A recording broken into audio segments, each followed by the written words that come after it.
We were on our way to meet Jack Garbarino, best known for his appearance in the Nathan For You episode, The Movement. With Jack on board, I walked him through my concept for a new workout called The Movement that would consist entirely of moving boxes and furniture from one location to another.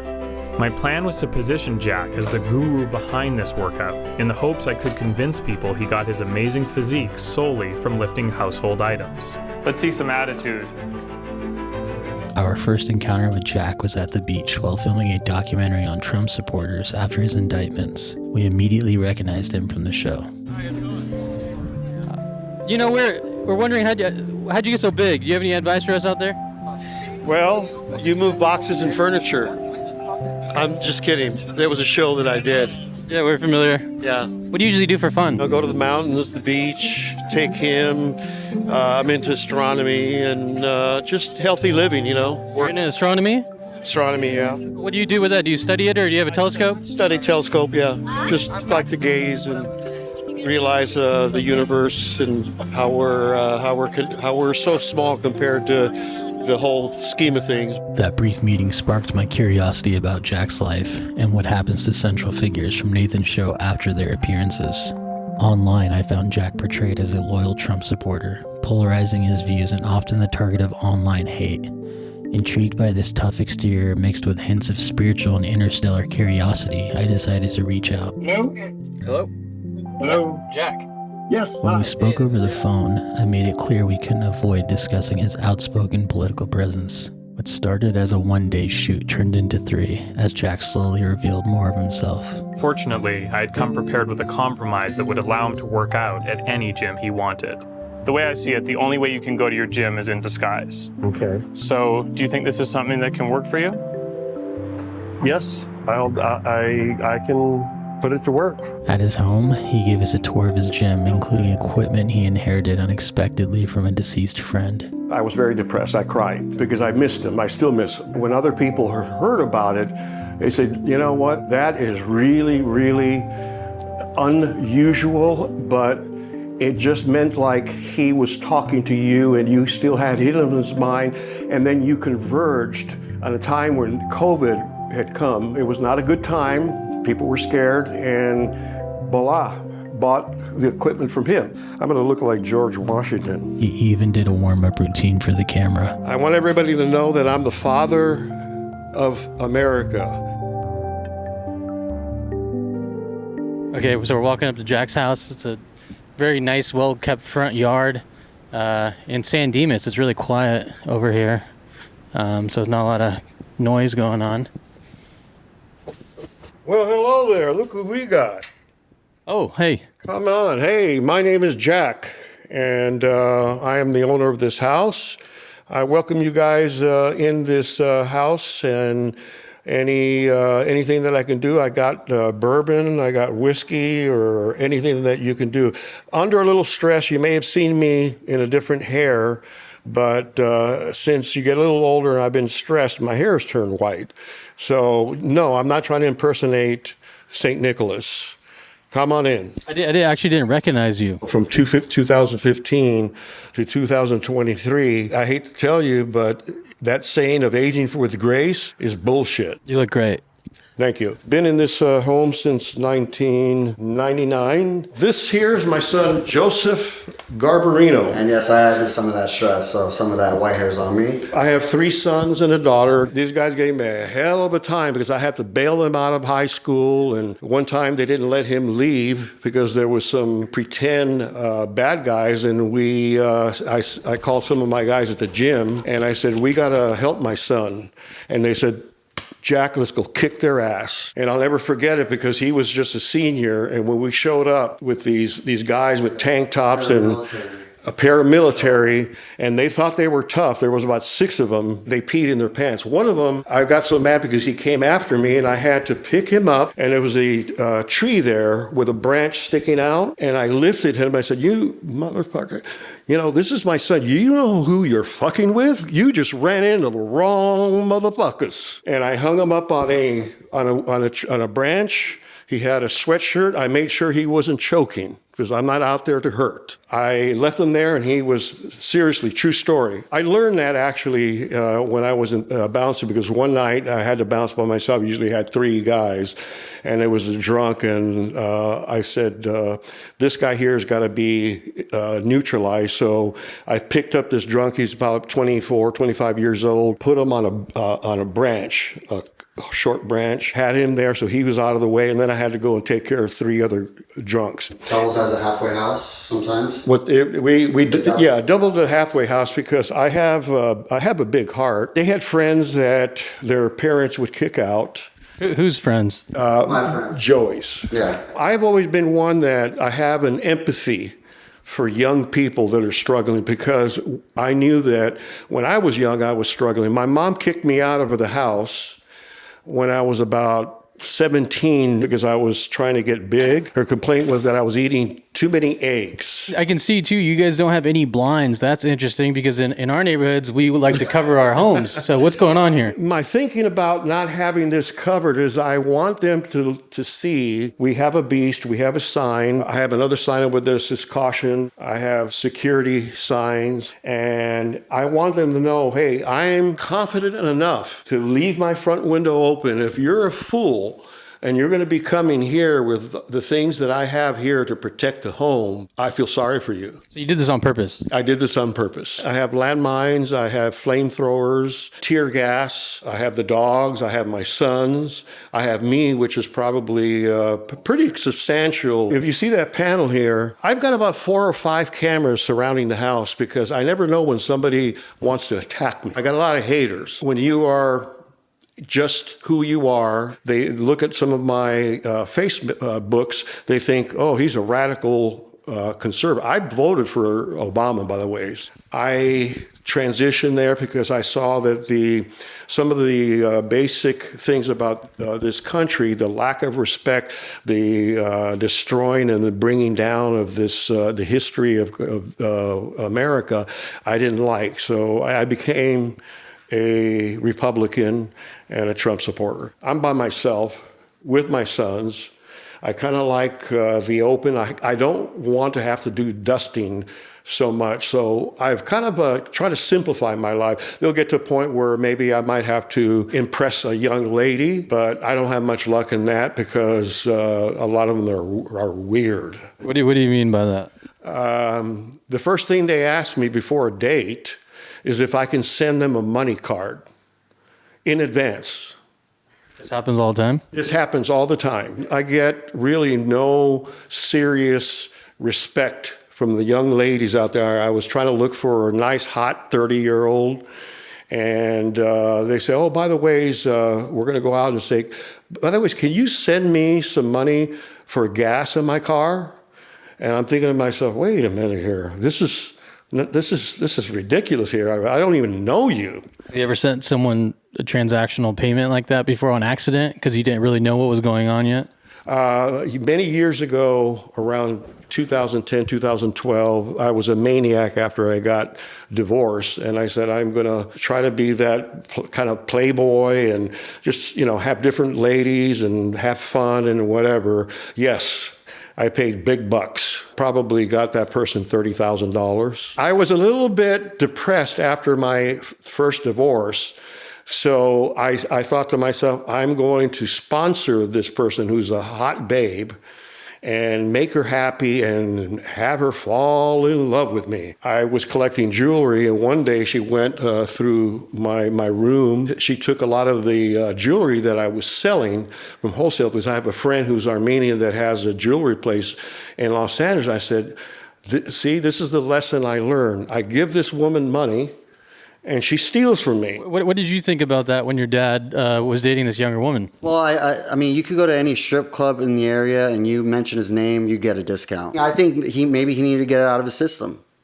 I think was a transitional period in his life, and he just needed to do whatever he needed to do. He goes to places where people have seen me 20 years ago, and they hit him up and they say, "Are you Jack's son?" Yeah, all the time. And it's like, I say, "Oh my God!" And it's like it happens all the time. Poor guy. I feel like you're really harsh on your self-image because you bring that up a lot, but I don't really understand why. I'm psychotic because in this life, if you're not a little bit nuts and just a little bit crazy, you'll survive. If you are, just very passive and you want to pray and you want to be a nice little boy, you're going to get beat. You're going to get stepped on. What's one of your fondest memories with your father in this house? I think one of the closest memories of my heart was the day my mother found out she had breast cancer. All the family showed up and all of us were just, we were beside ourselves. And he was the rock. He's the one that sat us all down, took us step by step through the process. 6 months later, she was cancer free and he helped us get through that initial shock. And I don't know, that was probably the best memory I had, like the closest to my heart. He's versatile. He could be zany, but he could also be solid and focus and really get stuff done. He's taught us since I was a young kid, work out. It's going to build confidence. It's going to help your brain, help your mental state. He used to make us sit in the gym, regardless if we're working out or not. And we'd end up just sitting on the leg extension machines. He embedded in our mind, me and my brothers, that, you know what, you got to work out. You got to build that confidence any way you could. They didn't like me because I had a Sears weight set, with the cement or whatever, the sand and the plastic, and I'd make them work out in the garage every day after they did their homework. So I made them do their workouts, their chest and whatever. And they said, oh my God, Dad, we got to do this again. And they hated me for that. But I knew that, at one point in their lives, instead of resenting me for that they were going to thank me. Because this guy's got more women than he knows what to do with them. Because not only is he intelligent, he's nice, he's respectful, but, he's got the bot. I think a lot of young guys are missing that masculine father figure that we had, fortunately. And a good mother, too. That was very feminine and loving. A picture of when I was a married individual to the first wife. It's the best seat you'll ever get. And I fucked up big time. We have a picture here of my son, Michael, and that's his wife, that's me.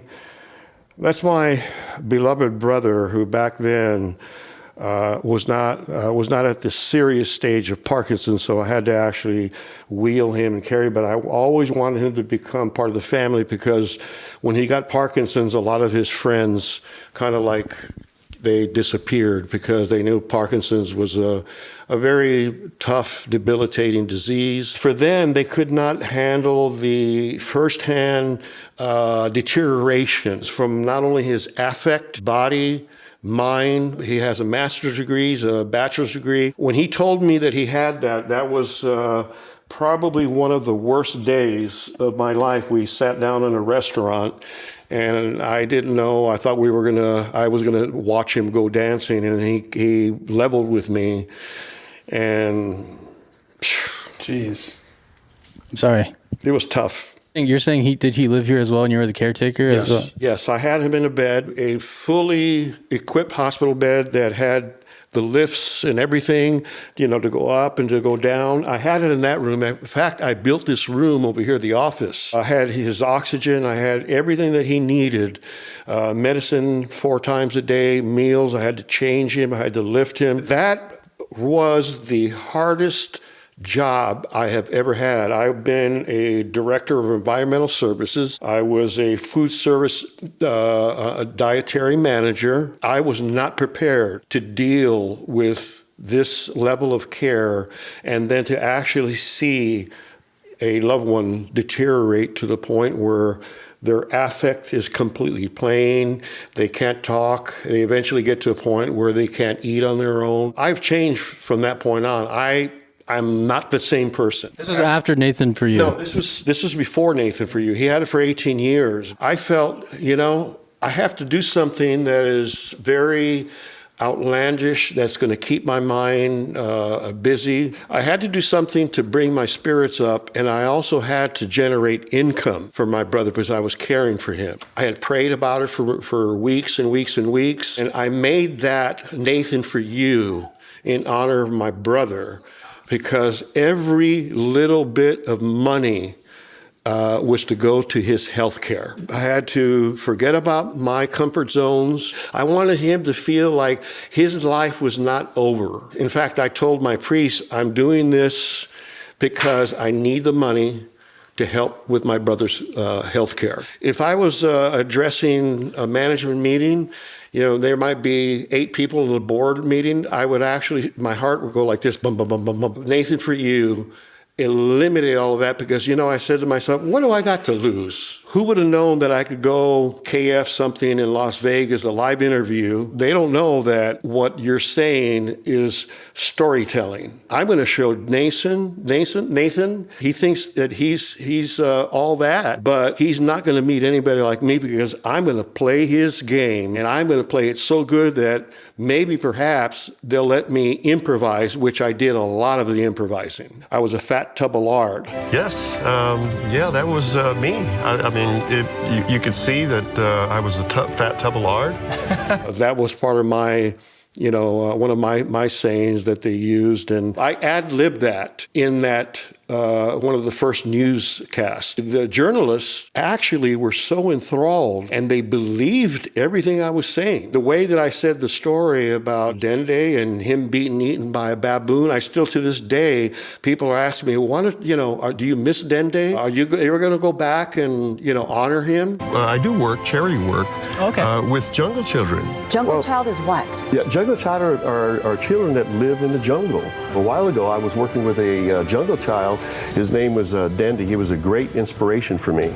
And unfortunately, tragically, he died when baboons kidnapped and ate him. It made a big impact on many, many people. 20,000 of my fans have told me have changed their life. Am I going to say I knew Steve Jobs? Do you know Steve Jobs? Steve Jobs, yes. He's the Microsoft. Apple, right.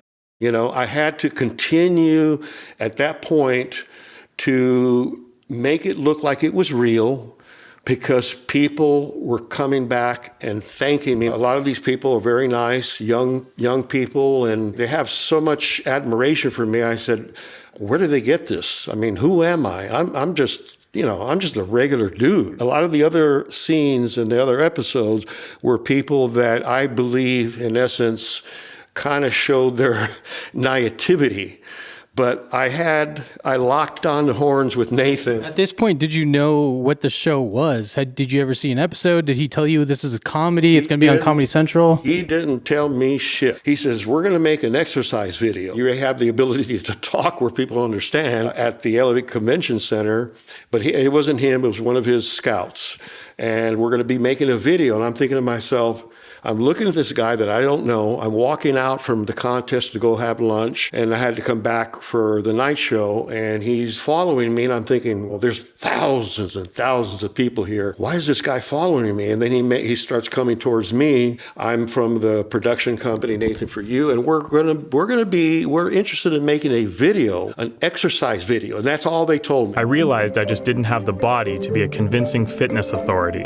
So I sent my producers to a local fitness convention, and they found a professional bodybuilder who seemed interested in being a spokesperson. I really believe that I was going to do a half-ass video, and at that point I thought, is this video really, is there something else going on with this video? I mean, it better not be porno. How am I going to make an exercise video when I've worked out in the gym? And he's telling me boxes and furniture. I had to say to myself, I'm not sure if I want this because a lot of my friends are gonna give me shit. The importance of me doing this was attached to my brother because I thought that by making the money and contributing to his health care, that I was doing a noble thing. I loved my brother to death. We have another brother that had never been involved. In fact, that he was not too involved with the care. And he always said that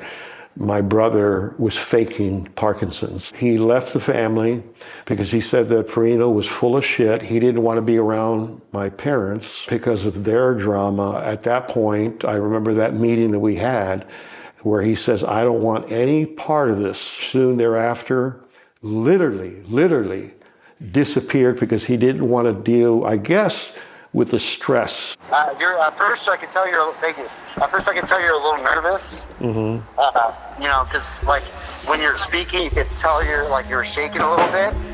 Through your voice. Yeah. First. But then Say, Hello? Jack. Oh, you're here. All right. Yeah, we can probably remove this stuff. We're thinking. Oh, we remove it now? Yeah. Okay, let's take a look at my man cave, so to speak. My son Leo and my son Brandon in that room. If they want to drink and they want to smoke a little tubie, at least they're doing it here in the safety of my house. Did you call it a tubie? Smoke. Oh, that's what you call it. Pot, yeah, tubie. I make up words. I've always liked astronomy, so That's amazing. I had that. I painted that. At night, I like to get lost. So it's interesting you have Jesus in the middle of all the planets. Jesus is the creator. I'm always looking for the meaning of my life. Part of the search for why am I here? Why is Jack here?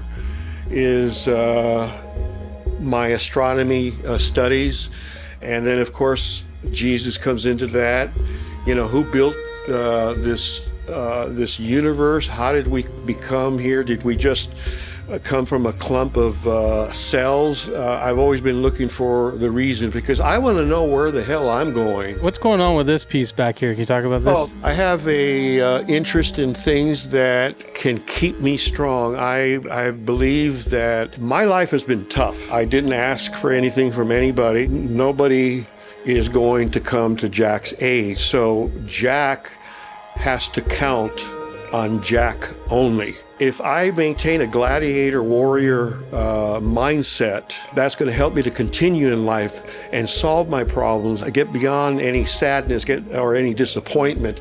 So that right there just represents different facets of a day that you would have when you're down. Did you know this is from the movie Frozen, or you just picked it out randomly? Yes, that was this one here, I believe, was one that my brother Perino had when he was on his own. When he came to live with me, and I had to bring things that he had so that I could get his bed set up and everything. He brought this and he didn't want to use it. And I said, you know, it's kind of interesting, kind of uplifting. If I'm going to go to bed, I might as well go to bed like a little kid and sleep tight. It's just a mood enhancer. I've always liked to have a view at night where I can open the windows and look at the stars and the mountains and kind of look at Nice mountain range back there. range. Yeah, I try to be careful that my neighbors don't see me without a shirt. None of these glow in the dark, do they? Yes, they do. They do glow in the dark. Yes, when you put one of those lights on and it's in the dark, they all have a paint that glows in the dark. That's amazing. Yeah. And what's going on over here really quick? What is this? That was my wife, Tammy, my second wife. Good lady, but I kind of fucked things over. When I brought Perino into this house, I just felt like I needed somebody to kind of support me and help me, and I needed to have a different aspect that was normal. I didn't want to get into dating. I really was skeptical that I was going to meet somebody. So you still leave that up here? Yes. Because you're not together anymore, though. We are together. We might get remarried again. Oh, really? Yes. I made a mistake, and I thought that most women were basically about what Jack can do for them. And in this case here, I screwed up because I carried a lot of that bullshit from my younger years as a young man, thinking that the only time that they're going to like me is if I could provide for them and give them something that gives them some form of security. That was a fallacy in my mind. And I found out actually 3 years after I divorced her that I was at fault. I screwed up the marriage. So you've been thinking about that a lot? Yes, we may even get married again. Great. Yep. Basically, when the time came in 2016 during the campaign, after I did Nathan for You, I felt like to myself, who is going to dictate to me what my beliefs or what my thoughts are?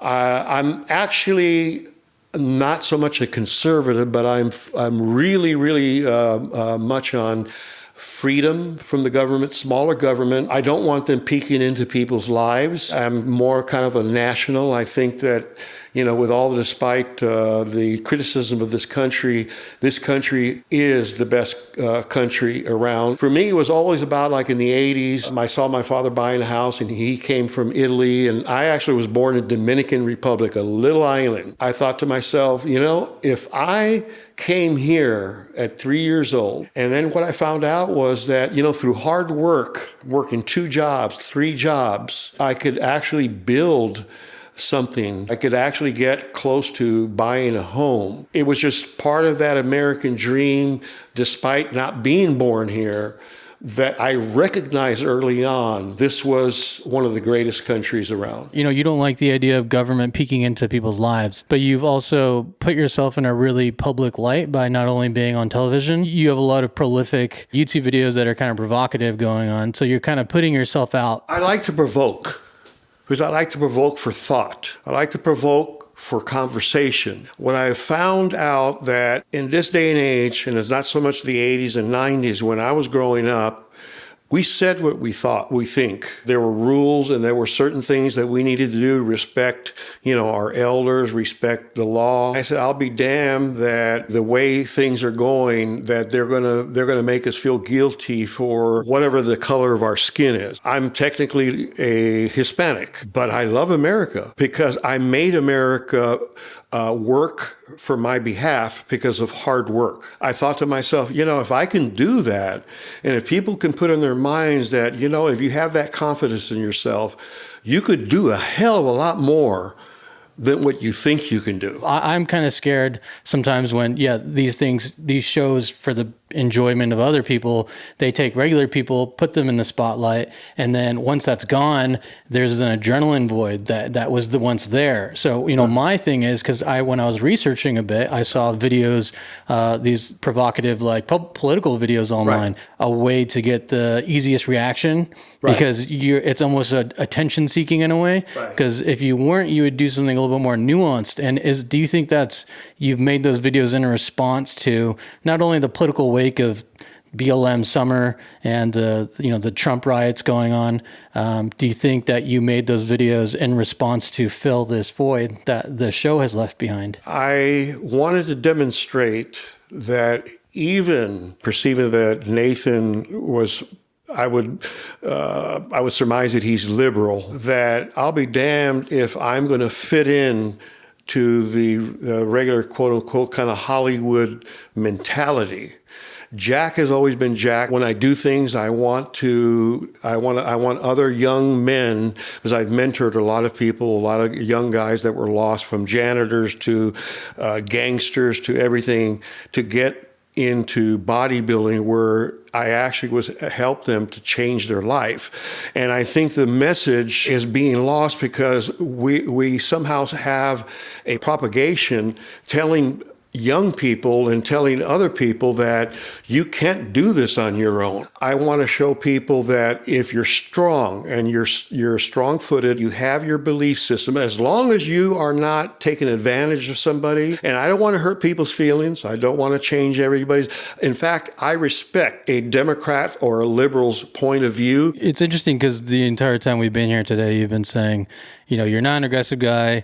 You want to spread like a positive message to people, make people happy. But these videos online are really alienating to certain people. They because are alienating to those. There are curse words involved. There are like derogatory words involved. And I'm just curious what you think that is going to... I got attacked by people, especially in Canada, after Nathan for You. It was a situation where they loved me for Nathan for You. They were just really admiring. I somehow got involved in sharing some of my views, and all of a sudden, these 20,000 people up there in Canada were calling me names because I had voted as a Republican. Get a job, raise a family, work long hours, put in the time instead of scrolling on Facebook like little motherfuckers telling me what I should do and how should I act. You know what? This is me. And if you don't like it, tough shit. I'm having so much fun, especially a couple of people over there in Canada that are little and I called them out. They won't come to me. I wish they did. I stand for this country. I stand for the police. I stand for our military. When you burn that flag, and if I see you burning that flag, the American flag, I will personally shove the flag stick in the pole up your little ass, and I'll laugh my ass and say, you know what? There you go. Get the hell out of this country, because I don't respect you guys. I don't respect what's going on in these streets anywhere. They didn't know that I also voted as a Democrat before in life. Who are they? They think, are you going to intimidate me? No, you're not going to intimidate. I even had threats from Antifa that they were going to come to me and kick my ass. I have this kind of feeling that the older generation, they're kind of not, in my opinion, experienced enough with social media to really understand the repercussions of some things that they're doing online. Because you're kind of used to this 80s, 90s mentality. But when you put this online, sometimes they can't really tell the difference if you're acting and overplaying. You may share these beliefs, but you may be over-exaggerating to get this character across, because knowing you in person, you're not entirely that character I've seen in the videos. They may share some of your beliefs that you're saying in those videos, but you're kind of going over the top. I can tell you're going over the top on purpose to get a response. So what's interesting is people online, like you're saying, you've never met these people in Canada before, but when you kind of present yourself in this way, it will come off that this is who you actually are. You are this intimidating guy. You are an aggressive guy. Do not like people that share their political beliefs. As an individual, I have never had to cower down just so I could fit into a crowd. I'm not going to create myself to fit in and be liked. I felt back in high school, I felt that a lot of people didn't like me. I had it in my mind that, I wasn't the best looking guy. What you see is what you get, but I ain't gonna lie to you. And yes, I had a lot of mean things said about me. Vulgar things, bad language. When I did Nathan For You, I appealed to the young minds and the minds that, are dreaming, but they are not quite yet been shown to fulfill a dream. There are certain steps that you got to take. Hey, you got to work hard, my friend. You got to keep on it. You got to start off with a dream and make your goals and take one step at a time. And you always have to think, write down on paper, this is what you want to do. I've created 2 businesses. I was a director of environmental services. I've managed over, 100 people at a time. And, it all came because I said, I'm going to believe in myself. All the naysayers are saying you can't do this when you're doing a full-time job. You can't build a business. You can't be a bodybuilder because you don't have really maybe the best natural genetics. So anything that somebody would tell me that was counter to me, I was going to show them wrong. Yes, I got a little bit overdone on some of the political views. I got a little hasty. Have you ever revisited those videos? Would you ever, just out of curiosity, remove them, or do you like to keep them online as just, this is my history or something? It's already been done and said. But what I like to show people is that you can evolve away from that kind of attitude or behavior. Would I do some of those things now? No. How can I erase what's in the past? Well, it's interesting because you say that, but it is online under your account, so you could just delete them. Right, I could delete them, and in my mind, if I delete them, I'm giving in to people that are trying to promote how I should think, how I should think about the American flag. Can you sit here really quick? Sure. 1 second? But I wanted to go over one of the videos that I saw online because it's just, not only is it kind of hilarious, but it was just, it was really strange. I'd never seen something like that. But you were sitting in this couch. There was a photo of the Italian family back here. It was Robert De Niro, Al Pacino. You grabbed an X-Acto knife and you tore his face out. Your little skit on Saturday Night Live was a cheap thrill for you. I hope you got what you wanted. Let me just tell you, you are no better than that hoe, Stormy Daniels, who's seeking 5 minutes of fame at the expense of my present. You were my hero. I'm Italian. I supported you. I watched and bought all your movies. But now things have changed. So let me show you what I'm going to do. See this wall over here, all these Italians? By the way, Al Pacino outdid you in Casino. And Heat. He's a better actor. Every movie that you guys starred in, he overpowered you. He's a real Italian. And I'm sure he loves Trump. Here's you, right there. I'm not sorry to see you leave. Your pug little face. Let me show you what this face will be replaced by. Follow me, Robert. Oh, there's some dog shit. Oh, shit. Holy shit. Look at that. Your face is in there. You let me down. I hope the flies love eating your face and your ass. Good luck. Where did you about go when you picked up that poop? Do you remember? I went over here. So, because that was probably a pretty big dog. Like the size of it was pretty big. You said it was about the size of him. The same size of him. The piece of paper for his face wasn't that big. Yeah. So you ended up actually grabbing the poop with your hand. I said, you know what? I don't care if this looks gross or whatever. If there's a way to get your point across and to show De Niro, F you, because I'm Italian and I love Italians. I lost respect. So I picked up a piece of poop with my hands. I could have used gloves, but I said, I'm going to just go ahead and do it and show really that I'm not afraid of his trash talk. I just basically just picked it up like this. It wasn't fun. Yeah, and I remember seeing it, and I was actually touching your hand. And I picked it up, and I looked at it, and I thought to myself, I usually do this with gloves or, a little dog poo picker-upper or whatever. So that's not a normal way you do That's things. not the normal way. I don't do that. I wanted to trash him. And then you walked somewhere over here? Yeah, then I walked over here. I thought that I was going to throw it into a poop container. Was it over here? Yes, it was over there. You're right, yes. I wanted to get a little bit more because he had not pooped big enough, and so then I got a little extra piece, put it in my hand, stared at it, said to myself, I got to walk through that door with the picture of De Niro and show that I was using him as frickin' toilet paper. It felt like you rehearsed that a couple times? I rehearsed it just in my mind. I remember sitting on that couch looking back and looking at his picture there, saying to myself, boy, you really disappointed me in my mind, De Niro. This is a cheap way for you to restart a second part of your life. I mean, you're a senior, you're an old guy. Just leave it alone. Stay out of politics. I don't believe that Hollywood folks are all that great that they should be telling us how we should live our lives, because I think a lot of them also are hypocrites. They got gated communities. They got service for them. They even got patrols that have guns. And when they talk about people shouldn't have guns or whatever, you know what it is? It's hypocrisy. They got a lot of money. They live a different life at our expense while we are losing our ability for our rights, and we're getting a narrative that nobody should be able to protect themselves. These fools over here are hiring armed guards, and they're trying to tell me that, you know what, you don't deserve one.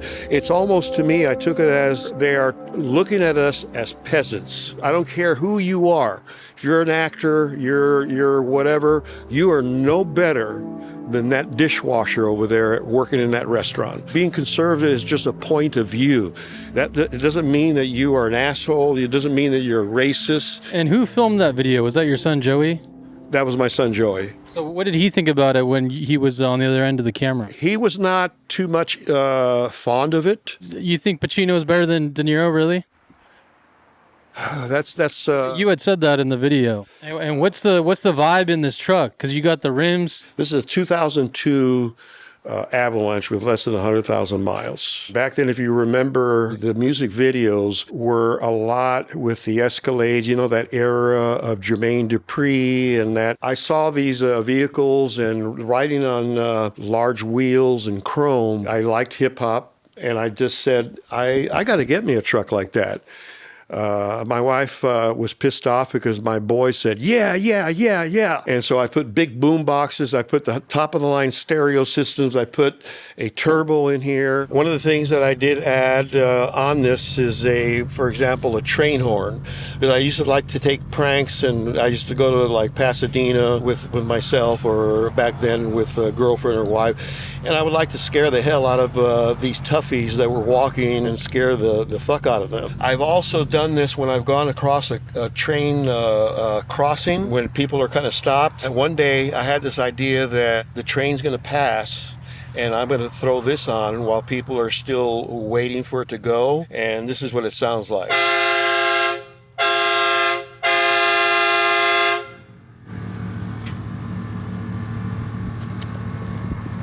Get in, loser. Come and take a ride here. Yes. Now will you take a ride?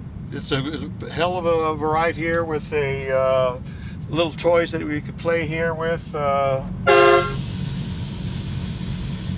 Get in, loser. Hey, what the fuck? Get in here, loser.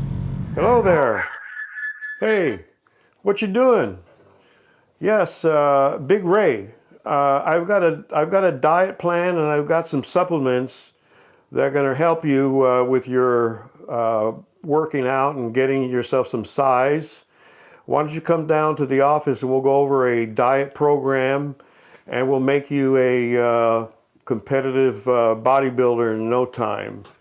And don't be a pussy here. Come on, just get in here, and I guarantee you in a month I'll have you looking like a stud. Is that a normal? That's like a normal call? I train bodybuilders. Oh, so that is. But then I have my business as well. How you doing? Chilling. Good. Got my Superman emblem that I put these on the side of the car because I thought at one time I'd be a Superman in that car. Hop in. This is called the pink drink. And what is inside there? Strawberry, a little bit of soda, and it actually just refreshing. So you usually just hang out right here sometimes, chill out here. Gather my thoughts, meditate, and kind of review. Okay, this is where I'm at. These are my goals. Let's blow your cover and show everybody that you can eat a double quarter pounder, fries, and then fool myself with a Diet Coke. And then the rest of the day, I will be eating turkey, chicken, rice, lentils, or greens, Brussels sprouts. You know, life is too short to always be on a certain diet. Double quarter pounder meal with large fries and a large Diet Coke. Really, the way I look at meals and eating is I try to eat for performance. I'm not scared of dying. I saw my brother die slowly for 20 years and lose the dignity. Death used to scare me, but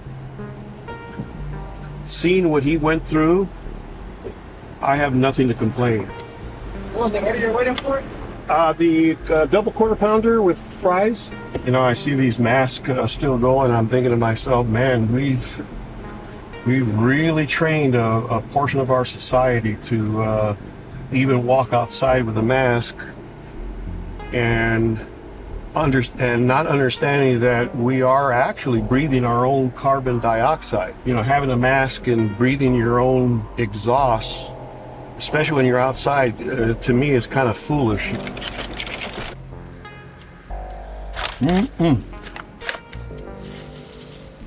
Good stuff. Well, I'm glad at this age I could still chew. I have most of my teeth in, but at least I'm not eating and spitting out food while I'm talking.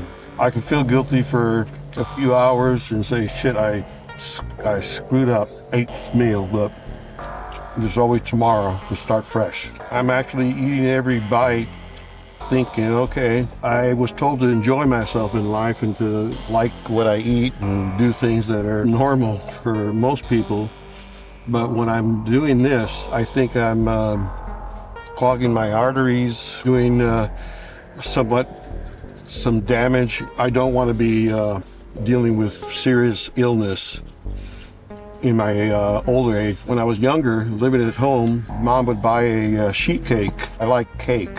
And I would end up eating the whole damn sheet cake. And I could not believe that I could do that in the morning at 2 o'clock. I was hiding that binge eating from everybody. Everybody was asleep. And then the next morning, I knew I was going to hear it from my mom and say, Giacomo, what the hell are you, what are you doing? You ate all the cake.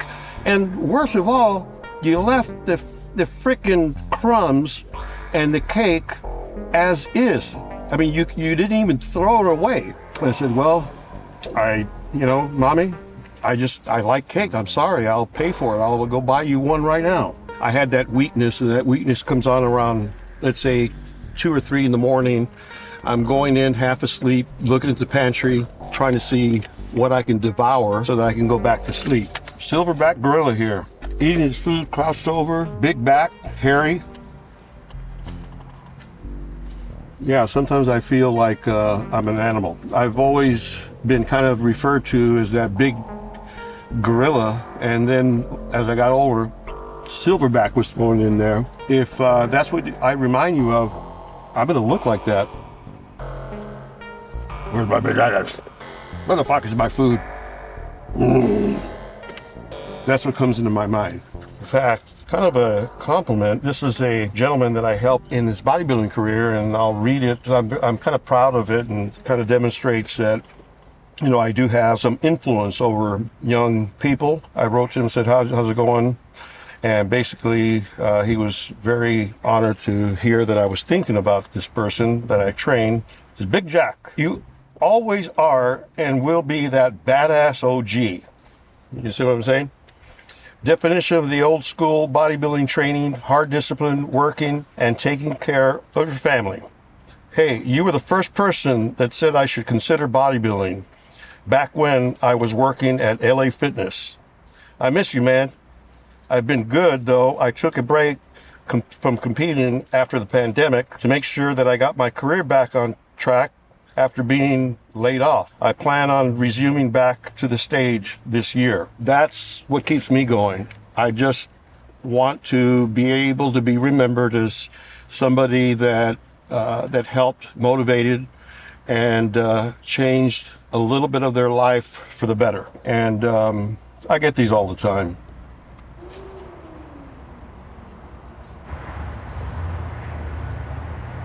Do you have a message to all your haters out there? Yes, the message to the haters is maybe you don't agree with some of my political views, but just like you guys, I was young.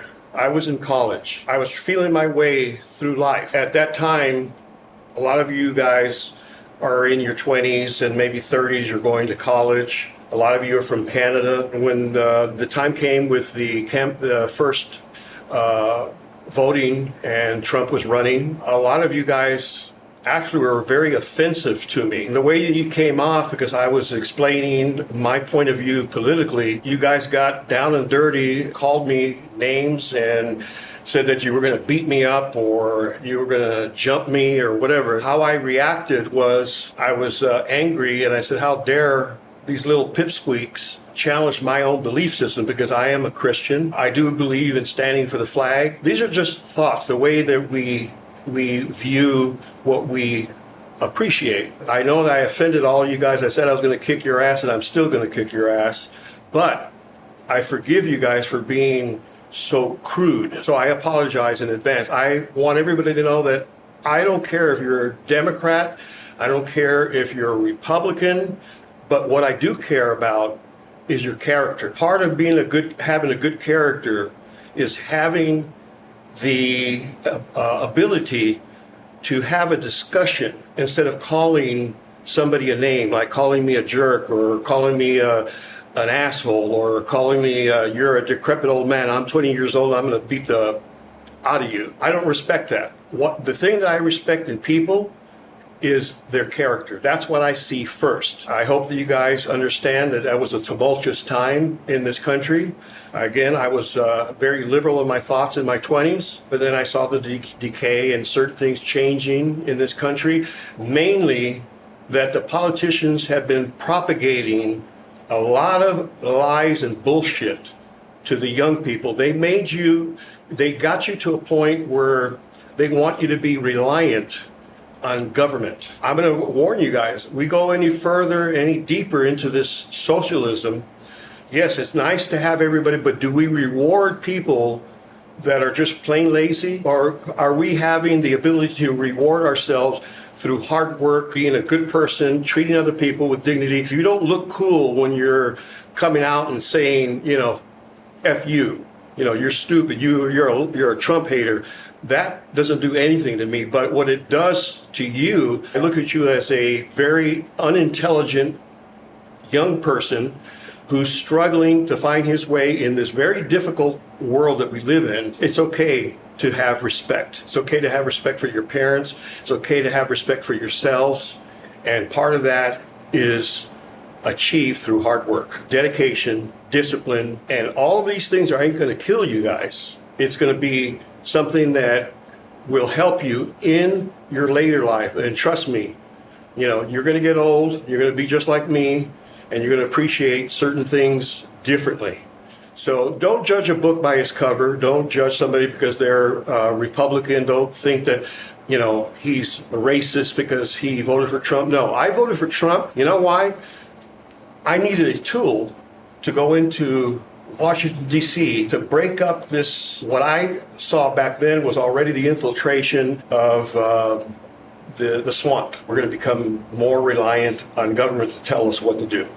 It started with the mask, and who knows what's next. So I welcome all of you guys, and God bless everybody here. And what's one word you would have for the haters? Just one single word. One word for the haters is... Or two words. Okay, maybe three. Don't hate, participate. I'll leave it at that. It's very simple. Hey. Hello. How you doing? Good, how are you? Good. I'm sitting here with your dad. I looked you up a little bit. I played professionally for the Blue Jays, and I had a nasty arm injury, but I made it pro. At an early age, we always had some of the best training. He's very, as you can probably tell from just talking to him, he's very knowledgeable, and he's a nutritionist, and he's very knowledgeable with the diet aspect and the working out, the modalities, but where he wasn't knowledgeable in certain areas in the sports endeavors, he would know how to, facilitate and basically get us with the proper, resources and the tools or the people that had that skill. So if he didn't know, say something in baseball, he'd have me going and training with a pro, baseball player. I'm not going to sit there and say he was a soft father. He wasn't. He was strict at times, but he was strict when he had to be. But we always knew he had our back. We never had to worry about, having a dad that, would sit there and just kind of leave us high and dry. He'd always, at the end of the day, he'll always be there for you. And he's still, he's still like that to this day. He's like that with his brother, who recently passed away. And he's been like that with his family. And he really looks after people. Sometimes even puts them before his own, interests and his own self. What was your general response when he went on Nathan For You? How did you feel about that? Mixed emotions, mixed feelings, because you see a certain side of him, and people start to generalize or get an opinion or assumption based off what that show entails, but you don't get the full, gist of who he really is. And we know a lot of high-level guys, like he trains a lot of high-level pros. Like I said, I'm a pro athlete myself, so it's like we're around the top-level athletes, and a lot of them got a kick out of it, and it was funny to a lot of people. So, especially in the fitness industry, we would laugh about it, we would joke about it, I'd show my buddies, and they would get a kick out of it, So it was definitely entertaining, and it was a good thing for him. I think he got him out of his comfort zone. What do you remember, maybe some of the craziest moments as we were growing up? He'd be showing up to our baseball or football games. They had an avalanche on 25s or 26s, I don't know, whatever rims, and he would I don't know if you ever seen that movie Malibu's Most Wanted, but they have an escalator in there that's on airbags. I mean, it's literally bouncing off the floor, and that would be him, you know, at my games. He'd be hitting switches in his avalanche, and people would be, they would think it's like a spaceship, you know, just freaking bouncing around. He's inspired a lot of people that didn't believe in themselves to make it, you know, in life, whether it be, you know, in a professional, in a bodybuilding role or a professional manner. I know me, I didn't think I could ever go pro in baseball. I'd have people tell me you'll never even get a scholarship. And I remember those same people when I went pro, they were awfully quiet. All right, guys, have a good day. Talk to you later, Michael. Can we really quickly get that A Bug's Life Yes. up there? Well, this Bug's Life was just one of those shows that my boys enjoyed. It was mainly to bring it into the home where they could watch it more. Yeah, because it's one of the only VHSs over there. There's only like maybe 15 movies. Right. Next to Heat, you have Heat, Right. and then you have with the Arnold pumping iron, Right. and then you have A Bug's Life, and then you have a package over here that says cremated remains. My father, Lorenzo Garbarino, I have not made a decision that I wanted to part with it because, like his remains, I have my brother's remains in the family room. And I can't seem to, I know a lot of people want to disperse it, but I think in my mind I want them to feel they're at home and they're being watched and cared for. So it's kind of just a personal thing. I know that there's options to, you know, bury it or let it out into the open environment, but I'm not quite there yet. I built this room for my mom. I wanted, because I had my brother over here, and he was downstairs and prior to that upstairs. So when he became not able to walk, I had him down here. So when that time came, I knew my mother was not going to be able to afford where she was living in the condo with all the expenses. And I wanted her close to my brother Perino because he has always been like the mama's boy. You know, I decided I'm going to have this room built for her. And this room was shortly built sometime after the death of my dad. But I knew the purpose of this room was not an office. It was nothing else but to have my mom here. Eventually, my youngest brother came back into the picture. I said, you know, Mom, if you haven't seen him in 10 years, if you want to go ahead and live with him, you miss him, I'll take you over there. And then I put my brother here in this room. I didn't build it because I needed an office. Is this the room that your brother passed away in? Yes, this is the... So it probably has a lot of memories associated with it. Yes, it is very difficult for me to walk into this room and know that his final moments were here. At least it was with me. And so, excuse me. So when I'm in here doing office work, you know, that memory of him with the hospital bed here, and then I had monitors that I could see him, a baby monitor from my room. I was constantly on vigil, make sure that he was comfortable, he felt safe. This reminds me a lot about him. His final day, I came in here in the morning and I saw that he had thrown up and there was blood, and I said, oh, he must have eaten maybe too much last night. I gave him, you know, peanuts or whatever. Come to be that was just one of the signs of the complications of Parkinson's. And so I spent 10 years with caring for him, and I don't regret it one day of my life. I have certain things that I've paid the price for it. The back, stooping over and picking him up, and I had to carry him in a wheelchair to the shower and all those things. But it's just me. I needed to do that, and that was my mission with my parents. I don't leave anybody behind. That's a good shirt. Oh, yeah. It's kind of one that kind of identifies maybe an insecurity, maybe not. Rather shave it than have the gray sticking out. Were you pretty upset when you first started losing hair? No, I expected it because my dad had a receding hairline, but I wasn't really losing hair. I had a receding hairline. So luckily I didn't have the crown effect of getting bald. If anybody wants to know if I do take supplements, they often will ask if I take steroids. No, I don't. Hard work, eating meals, and making sure that I got the best supplements. And I have a vitamin regimen here, and I'm doing some research on anti-aging, knowing that I'm not a pretty boy, never been, but my thing is to keep myself healthy, active, and just at my best. I can give you one example, and that is how to stimulate your own growth hormone production. Things like L-glutathione, the other things, BPC-157 is a new peptide. Somebody will eat, 1 or 2 donuts. I'll eat maybe half a dozen to a dozen if I allow myself to get crazy. Shake. Shake hands. Shake. Come on. Good boy. It's gonna be about a couple of minutes until the air compressor and tanks fill up so we can lift this puppy up. You still got the wig back here. Oh yeah, what is this? This looks familiar. I don't know, I kind of look like a semi-mini thug underneath this wig here. What you see is just a perception, but I'm no thug by nature. I follow the law. Right now I'll be taking it off because I don't need.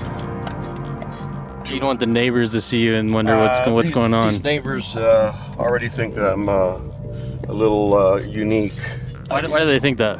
I'm known to be the neighborhood watchman, and when we first moved here and my kids were young, we would have the neighbor kids basically coming and throwing stink bombs and shit like that. So I had to address this with their fathers at that time to discipline their sons. One time they threw a stink bomb inside the house, so I went out, challenged a couple of fathers over there on the block for a fist fight. Yeah, I would knock on the door. Several neighbors, one of them you saw there. I'd come out, take some Yohimbe bark, raises your testosterone level. It's known to bring up the little bit of aggression in you and pump up real quick, do all this kind of shit and then go knock on the door. One of the ones on the corner, I did knock. They didn't like me. You never know why. Back then I was kind of a tough looking kind of character, and I knocked and I said, your son threw a stink bomb in my front part of the house. I said, I know that you, being white trash like you are, you're not going to discipline, so I've come here to discipline you, and I'm asking you to step out of your house so I can kick your frickin' ass, biatch. At that point, he called the police. For some reason, they didn't like the new kids on the block. It could have been because we were maybe a little different looking. It could have been because we were a different tone of skin. Here comes those Italians, those Dagos or whatever, and I needed to assert my level of respect. When I get mad, basically, I'm not a good-looking, friendly individual. I mean, I seriously look like I could do damage. Most of the time, that's how I get out of fights. At this age again, I would not even dare to pick a fight because I may have to wrestle on the ground or whatever, and my frickin' back hurts. Just behave. That's what I gotta do. I gotta really just behave and be a good citizen. There was other stories too that one guy, when I was driving, called me the N-word, and it's okay, whatever.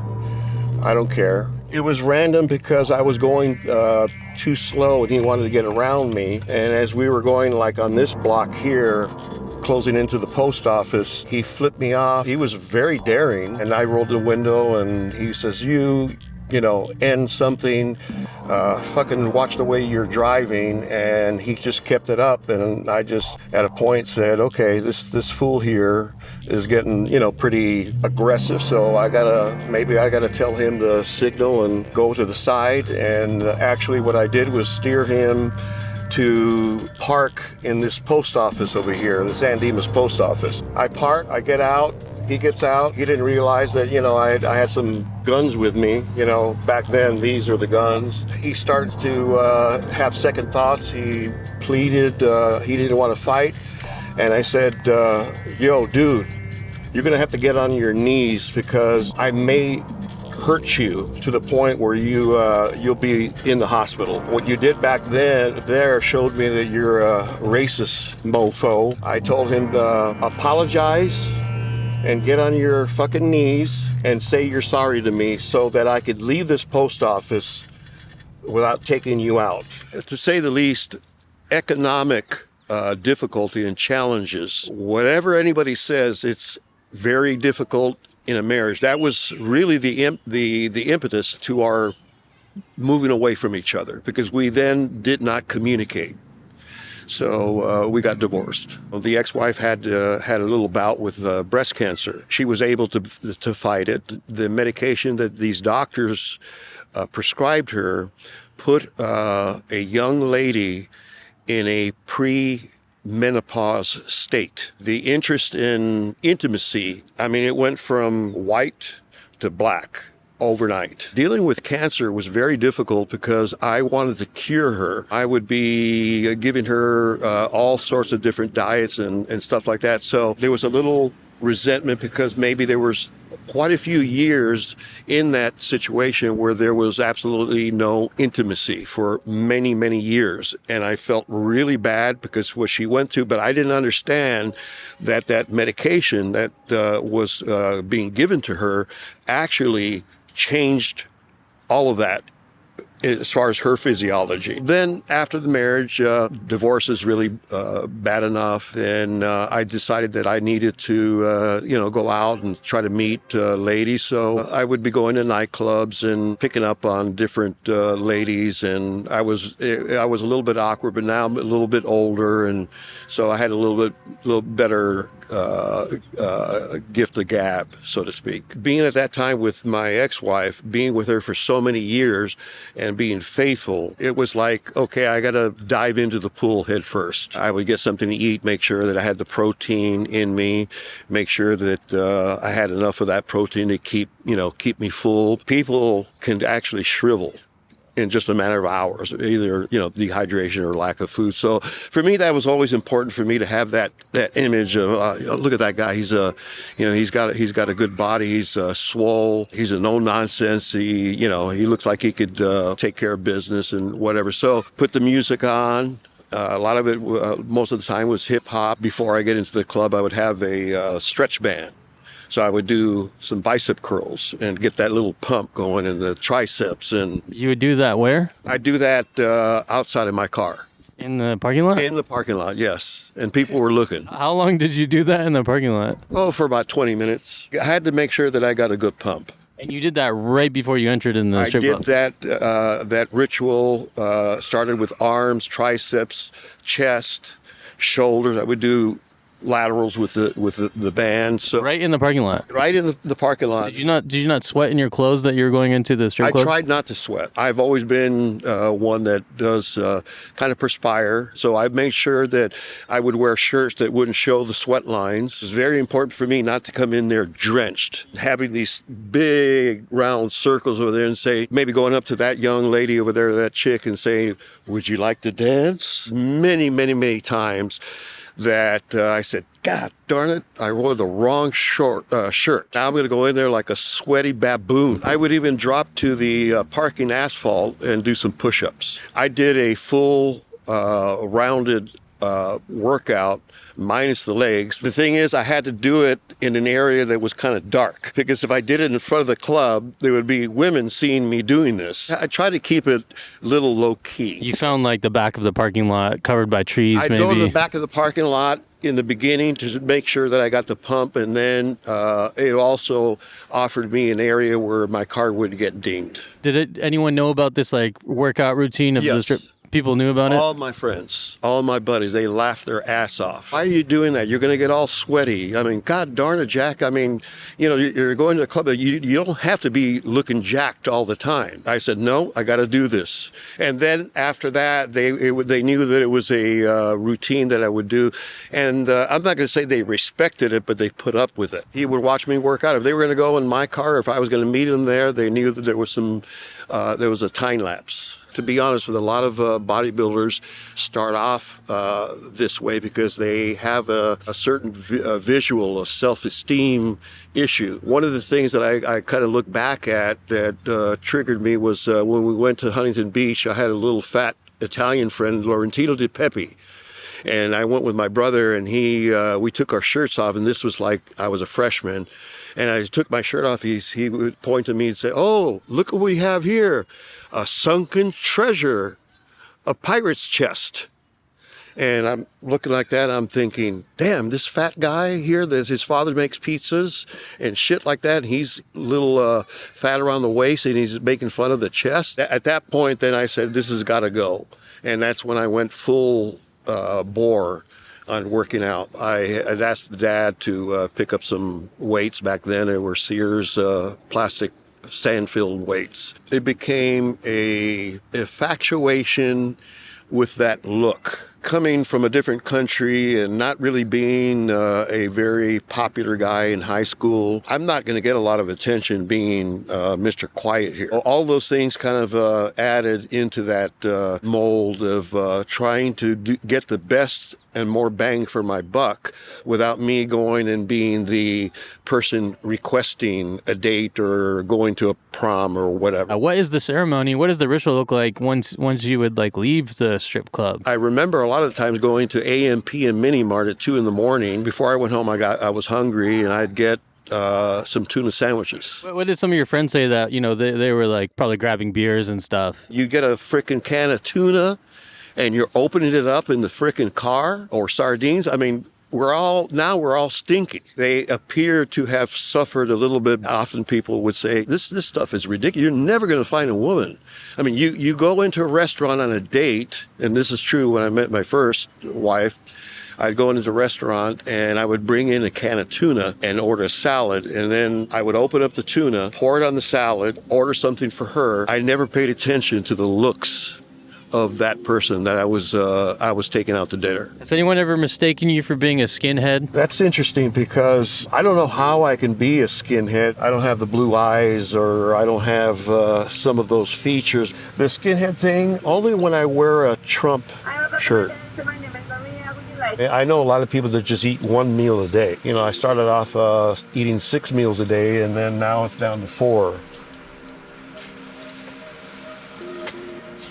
It's okay. It's a little drier than usual, but hey, it's pretty good. I've been eating chickens practically all my life. For the sake of being human and being natural, original, I got to tell myself, hey, this is a function that all of us got to do. If I have to eat in front of somebody, they've seen me, and it's cool, Yeah, I think the guy next to you, if he saw you wearing a wig and eating KFC, would be very interested. I think he might be a little scared because he might think that I'm up to something. I don't know.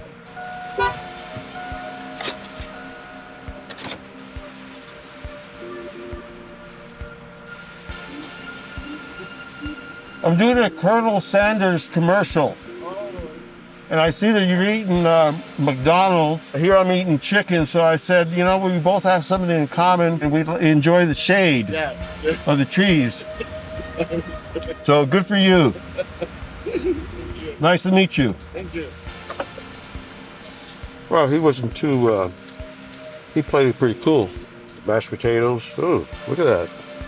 She's been around, huh? Is that a piece of the wig in the mashed potatoes? I would hope so, because I haven't had any blowjobs in this truck before. Not another man getting a blowjob in here or something? No, you don't have to worry about that. I believe that there are two genders, and I know exactly where I stand. Aren't there a lot of tough guys that go in the gym that you may take for being heterosexual, but they're actually pretty gay? There's would be quite a few of those.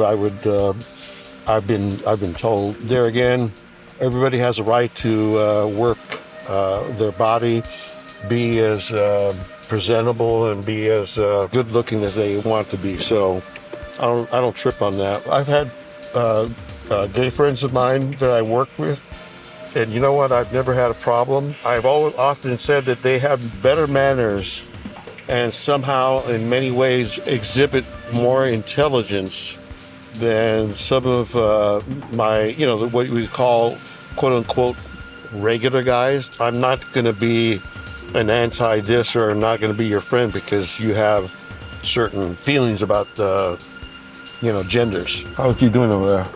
He moved his way onto a burger and he's watching a movie on his iPhone now. Oh, okay. Do you know the Star Spangled Banner by heart? I don't know about heart. No, I would only know a few verses. What's your favorite verse? I think all of them. I think all of it. The whole thing is nice, beautiful. I like the bombs bursting in air part. Yes, that's now that you made it easy for me, I can say I concur with that. SARS, the bombs bursting in air, and all the other quotations. Probably the bounciest car I've ever been in. Yeah, you ain't seen anything yet until you go on the freeway. Oh, really? Yeah, I mean, you go over these bumps, and then you got a little bump. I think all this visual with my vehicles too does do a little for my neighbors. It enhances my image a little bit. Yeah, so my background is in directing. Yes. I was wondering, we were talking in the park about some of your ad-libbing and improving skills. Do you want to see if we can do a couple workshops and put that to the test? I did take my brain supplement this morning. You said you remembered a couple segments from this. You don't really remember it? Very, very little. How about you try to sell us and tell us the synopsis of this movie? What we have here is this movie here from Disney, Pixar, A Bug's Life, and this video here kind of shows the life of a bug. The life of a bug is unlike a life of a human being. The life of a bug is about perhaps bugging a human being. And that human being doesn't like to have many bugs because they're a pest. So when you get flies and bees and all those kind of things running around you, your first impulse is to get rid of the bug. This particular movie here is going to be very entertaining for your children. They can identify with the bugs better than they can identify with you. In this video here, you have different types of bugs. This one here is a blue bug. This is looks like a ladybug. This here is may be a mosquito. This one here is